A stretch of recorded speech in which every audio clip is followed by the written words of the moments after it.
While that vaccine debate is one of the newer fault lines in our politics, there's an older, deeper one, the abortion debate that reopened this week when the Executive Council voted against family planning funds for organizations in New Hampshire that also provide abortions. We have two counselors here this morning to discuss. Councilor Dave Wheeler of Milford, a Republican, and Councilor Cindy Warmington of Concord, a Democrat.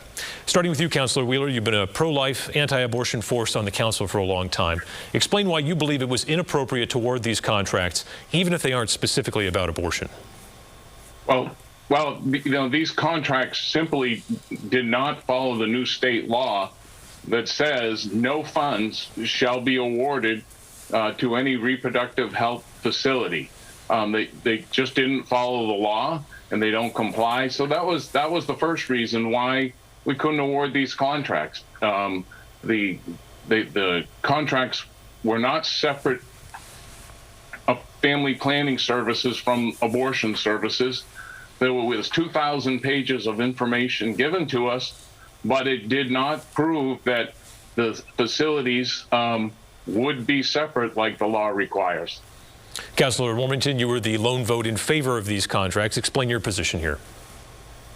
Well, first of all, a comprehensive healthcare system is essential to the healthy communities and healthy families in our state. It is absolutely critical that we provide this comprehensive network of reproductive health care services. And to be clear, the services that were defunded by this Executive Council represent 80% of all of the services provided. I completely disagree with Councilor Wheeler. The Department of Health and Human Services conducted an extensive and comprehensive review of these providers and determined that no funds, public funds, were being used to fund abortion services. The Attorney General then reviewed the process and determined that that was a correct process.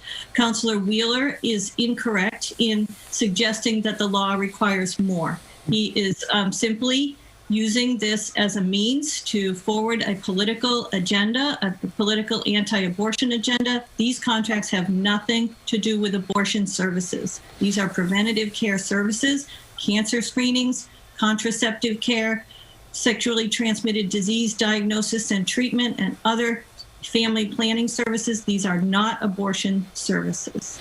Councilor Wheeler, we'll let you respond there, but I do want to ask you, if the goal is protecting life in utero, isn't this funding supposed to do exactly that? The abortions aren't going to stop because this funding is taken away, but what will stop is some care for the lower income women and their babies who need it.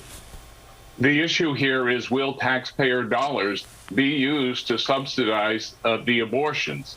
So the new legislation says that none of this money in these, that would fund the family planning contracts can subsidize the abortion directly or indirectly. It also requires that proof up front, not a year from now, like the division, was trying to say. And the Commissioner of Health and Human Services admitted she didn't do an extensive service, like Councilor Warmington says, an extensive audit. She did a mini on it. And in my opinion, she did a micro audit, if she did anything at all, to prove that these funds would not get mingled or subsidize the abortion funds. As an example, at the council meeting, I asked her, will the same exam room that is used for family planning services on children be used for abortions? And she said she didn't know. And that question is fundamental to whether this money would comply with the new law, and it certainly would not. And Councilor Warmington, as a follow-up there, we heard at that council meeting that in the process of the audit, HHS did not look at the physical separation issue when it was examining these facilities. We know you oppose the law, but the law is the law here. Why can't there be physical separation?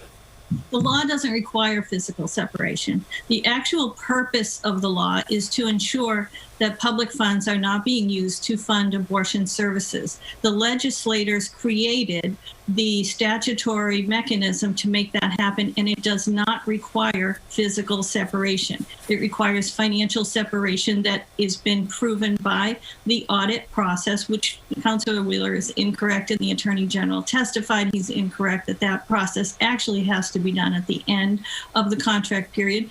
But to assuage his concerns, they did do an audit at the beginning, and they found absolutely no evidence of public funds being used to fund abortions. The whole purpose of physical separation would be to ensure that. It has been ensured by a very different methodology, and Councilor Wheeler just simply refuses to accept that. But more than that, Councilor Wheeler also voted against family planning services in our state that don't even provide abortion services. So it makes it very clear that his vote is not about making sure that we protect the health and well-being of women and people all across our state, low-income people, most vulnerable populations that access these services, but to forward a very different political agenda that's going on all over our country. We've seen it in Texas, we've seen it in New Hampshire, with all-out attacks on reproductive rights, attacks against women. That's what's going on here. This idea of the mixing of funds is a red herring, and it is not. Councilor, if you had read the contract, you will know that every contract requires the physical separation of these services. Even if you think the law doesn't, and the law does, even if you misinterpret the Attorney General's attorney-client privileged letter that he sent to all counselors, he said that the council can certainly interpret the language from the legislature as requiring upfront guarantees that these services are separated, like the statute says, before the funds are awarded. Not a year from now, like others are trying to claim, but both before and afterwards. And it's just regarding some of the services, the public should know that a child, a 15-year-old, with this money could go into Planned Parenthood and get sterilized without parental consent or even parental notice. And that's just wrong. The taxpayers should not be paying to take parents out of the picture. Councilor Warmington, your response there? We can spend a lot of time talking about this, but the Attorney General testified the law doesn't require the physical separation that Councilor Wheeler is talking about, and I don't believe he would vote for these services even if they were physically separated, but that doesn't require that. I've been a healthcare lawyer for many years. There are many places where the Centers for Medicare and Medicaid Services requires certain separation, and it's accomplished in exactly the same way as what the New Hampshire law now requires. With respect to minors accessing services, as it was testified at our meeting the other day, in all cases, when minors seek reproductive health care services, Planned Parenthood and other family planning providers encourage the involvement of parents in that decision. There are certain circumstances where young people simply cannot involve their parents in the decision making. In some cases, it simply isn't safe to involve their parents in the decision making. We are not going to turn away a young woman who is seeking emergency contraceptive care. The idea that a 15-year-old would be sterilized is a total fabrication on the part of Councilor Wheeler. It was testified by the department that it's never happened. These family planning providers don't even provide sterilization services. Then take it out of the contract then.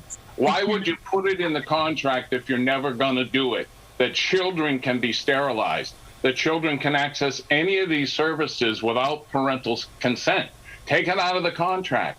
As a matter of fact, if the Planned Parenthood really wanted this money, they would do their own separation and maybe they'd get their money. But they don't want to do it. Don't blame the council. Blame Planned Parenthood. I call it banned parenthood in most cases. But I think you do call it Planned Parenthood because that's what you would like to have.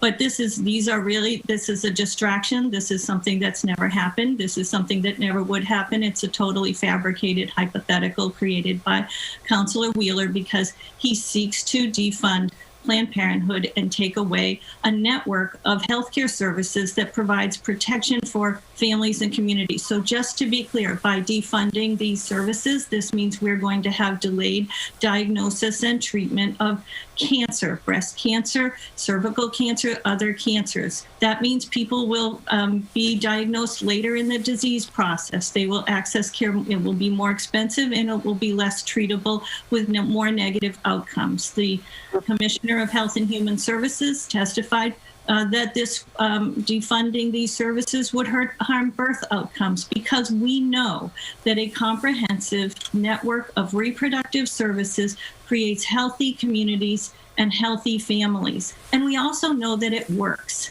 We know that New Hampshire has one of the lowest, if not the lowest, unintended pregnancy rates in the country. Also, the lowest teen pregnancy rates in the country. Counselor. If Councilor Wheeler is really concerned about protecting and making sure that we have healthy families, then he would vote to support these services. Unfortunately, we've hit time. We'll have to save this one for the next Executive Council meeting. Councilor Warmington, Councilor Wheeler, we appreciate your time here on Close Up.